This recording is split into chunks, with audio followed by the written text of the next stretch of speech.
Hey guys, welcome back. Joey Vegas D-Tech. Today I got a subscriber asking me if I would do an actual review on a product for him, and the product we're looking at is going to be the Xpointer Max.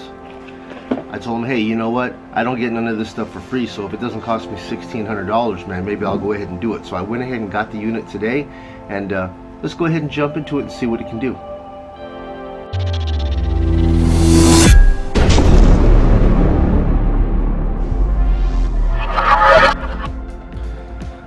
Alright, so here's the actual box that it'll be coming in. Little menagerie here. Xpointer. It says waterproof and discriminating pointer. Interesting. Alright, so open it up and it'll come in something like this. Very nice, well-made case. The hole is pretty good too. You've seen those guys where they could actually pull their pointer right out of the hole. You're not going to do that with this because the only thing that comes through is that. Everything else stays behind. Right? Everything you need in here. It's going to have an extra seal, a lanyard, and the USB Type-C cable to charge it. That Type-C option right there. Lanyard and a couple of tips if you guys like to use those tips. I really never use these, but maybe some of you guys like to put those on, whatever, stretch them on there, but I never use those things. But anyways, man, let's get to what's good. So to turn this thing on, you just hold this button down right here, right, and it just shows that it's on high. And what's really cool about this thing is that it's discriminating, right? So if we take objects that we want, like for instance,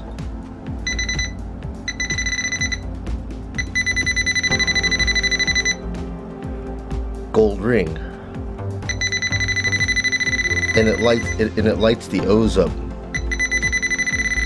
for non-ferrous, and you get the green LED.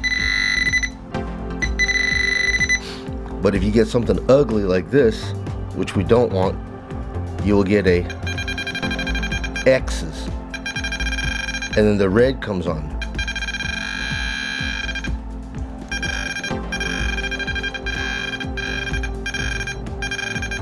So ugly in the hole, ugly sound, ugly LED, and ugly X's.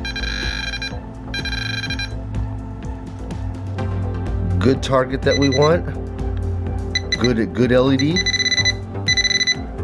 O's,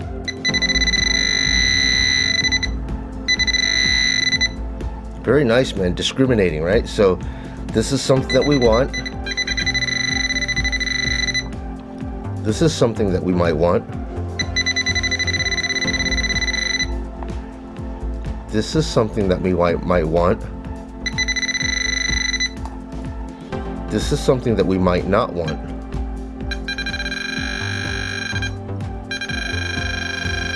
X means no.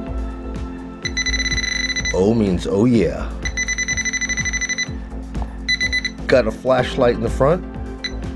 And the back button right here. It's pretty simple. You just hit it one time. And it goes into the speaker mode only or vibrate mode. Speaker and vibrate mode, right? And then if you hit this and the upper button, you'll cycle through the various levels of sensitivity: low, middle, high, and they got one more here, boost, I believe. That's like really high. I don't think I want that. I just probably keep it in middle, or let me see here. High, probably keep it in that, right? Now if we just hold the back buttons down, the back buttons have their own little features that they do. So if you hold the back button down, you'll go into your volume setting and you keep on cycling it down. 1, 2, 3, 4, 5 is the max, okay? And then hit up again, and then you have your flashlight. You can turn it on or off, on, Next one is going to be whether you want the discrimination lights on or off. You can turn them off where there's no discrim lights, or turn them back on where you have discrim lights. And the next one is you have the lost on and off. This will actually, in 3 minutes, it'll start beeping, and it'll run that beep option for an additional 3 minutes. So at the 6-minute mark, it'll just completely shut off. So you can run the lost on or off, and you could just turn the discrim lights on or off. If you turn this thing like, if you turn the discrim like this, what'll happen is that everything will just sound the same. Turn it all off now. Turn it back on. So now everything sounds the same. You won't get the X's and O's now. You'll just get lines. Right? And then if you get the ring, same thing, lines. Maybe the whole discrimination thing is not something that you guys are really interested in. I don't know. I mean, once you're in the hole, what's the point, right? So I'll go back on there. Flashlight, discrimination. I'll put that thing back on and turn this thing off. Cut it back on, and I like this better. Yeah, I like that. Gold ring, beeps green, and it gives you the O's. And of course, ugly bottle cap, you don't like that. X's, and it gives you the red. Alright. What do I like about it? Waterproof, durable. I mean, all those options are cool. It's nice and loud. Sensitivity is great. I mean, you're going to be getting it way back here, man. You know?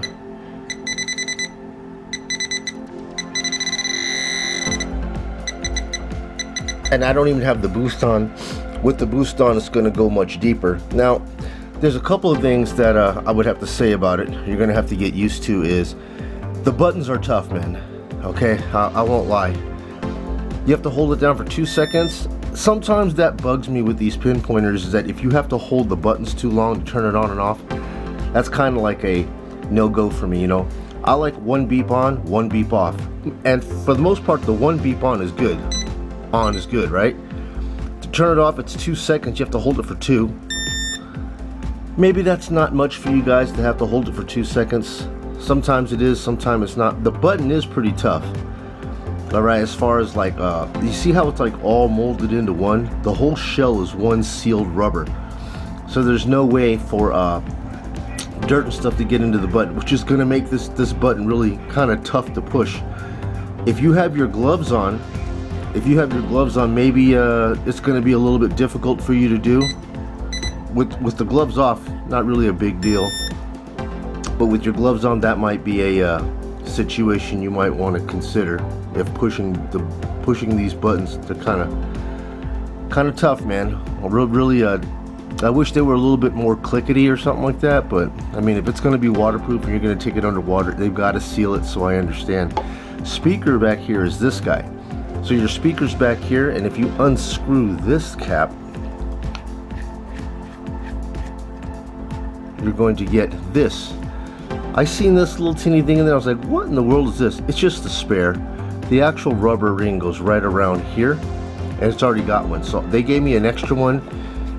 They gave me an extra one in the bag right there, and they had one inside of it as well. So you got 3 of them. But yeah, this little jack goes right in here, and that becomes your speaker. Now, I seen it in one of the commercials. The guy goes, you can plug your headphones in there, but who's going to plug their headphone into their pointer?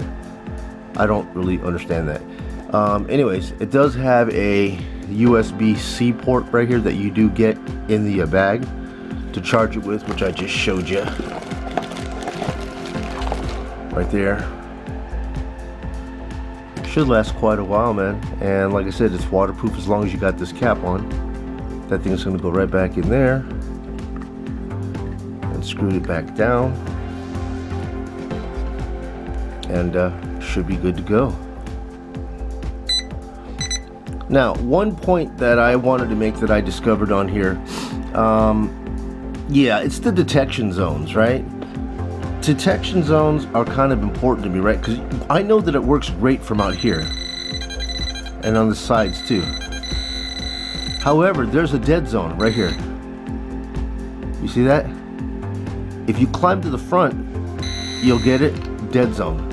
You climb to the back, dead zone. So right in here, when you come from the side, there's a dead zone. If you come in from the tip, great. Back, great. But right in the center, dead zone. So that's going to be, if you're not aware of that, that could drive you crazy, because you could be having this thing in one of your plugs and the actual object you're looking for is up near the surface, and you've got this tip down there and you're hearing it beep, and in your mind you're thinking that the object is over here, right? And in essence the object is back here. That's going to drive you kind of crazy. I don't know why that is, but yeah, man, I mean, you think that it's going to be this in the front, but what if it's back here? You can't see it and you're thinking that it's at the front. Nothing here. I don't need that. It could have been dead from there all the way to here. You know what I mean? That's fine. Dead, and it picks up. Detection depth is fine.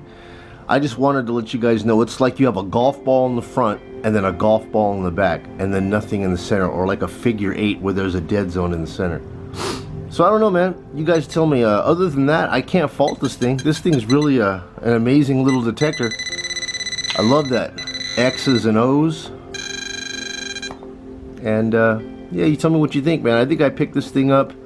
They run about $129, but I think I picked this thing up for like about $117. You could see them anywhere in that range. But somebody wanted me to do a review with it, man. And yeah, I mean, from what I can see here, looks like a very solid quality built detector. It's got some of the new technology in it. I don't know if you'll actually use that discrimination. I mean, once the plug is open, once you're in a plug, you're going to try to extract whatever it is, whether it's steel or not. You know, unless it's really deep, and then you might just want to pass. You're just like, this thing will tell you that it's a metal and instead of something good. So at least you can not waste your time digging an unnecessarily deep hole when all you know is down there is going to be steel. This will let you know that. But yeah, man, anyways, that's all I got for you. This is the Quest Xpointer Max.